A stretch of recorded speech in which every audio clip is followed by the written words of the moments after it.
Metro ದರ ಏರಿಕೆಯ ಗೊಂದಲಕ್ಕೆ ತೆರೆ. ಕೇಂದ್ರ ಸರ್ಕಾರದ ಸೂಚನೆಯ ಹಿನ್ನೆಲೆಯಲ್ಲಿ ಪ್ರೈಸ್ ಹೈಕ್ಗೆ ತಾತ್ಕಾಲಿಕ ತಡೆ ನೀಡಿದ ಬಿಎಂಆರ್ಸಿಎಲ್. 5% ಹೊರೆ ತಪ್ಪಿಸಿಕೊಂಡ ಪ್ರಯಾಣಿಕರು ದಿಲ್ ಖುಷ್.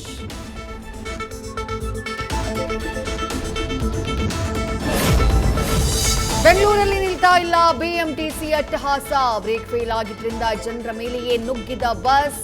ಬೆಂಗಳೂರಿನ ಕಮಲಾನಗರದಲ್ಲಿ ಘಟನೆ. ಅದೃಷ್ಟವಶಾತ್ ಯಾವುದೇ ಪ್ರಾಣಾಪಾಯ ಸಂಭವಿಸಿಲ್ಲ.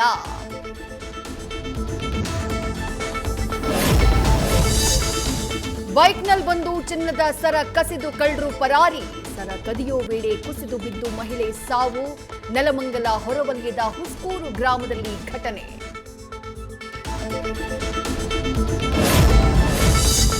ಮಿಡ್ ನೈಟ್ ಅಲ್ಲಿ ಮಜಾ ಇರುತ್ತೆ ಅಂತ ಒಬ್ಬೊಬ್ಬರೇ ಓಡಾಡ್ತಾ ಇದ್ರೆ ಹುಷಾರ್. ಬೈಕ್ ನಲ್ಲಿ ನೈಟ್ ರೌಂಡ್ಸ್ ಹಾಕಿದ್ದಾರೆ ಖದೀಮರು.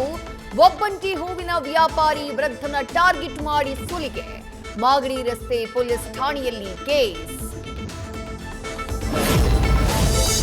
ಅಂಜನಾಪುರ ನಿವಾಸಿಗಳಿಗೆ ಶುರುವಾಯಿತು ಚಿರತೆಯ ಆತಂಕ. ಏರಿಯಾಗೆ ಸ್ವಿಗ್ಗಿ ಝೊಮ್ಯಾಟೊ ಬರಲ್ಲ, ಆಟೋ ತಿರುಗಿ ನೋಡಲ್ಲ. ಸಂಜೆಯಾದ್ರೆ ಸಾಕು ಮನೆಯಿಂದ ಹೊರಬಾರದ ನಿವಾಸಿಗಳು. ನ್ಯೂಸ್ ಫಸ್ಟ್ ನಿರ್ಭೀತಿಯಿಂದ ನಿಮ್ಮ ಪರವಾಗಿ.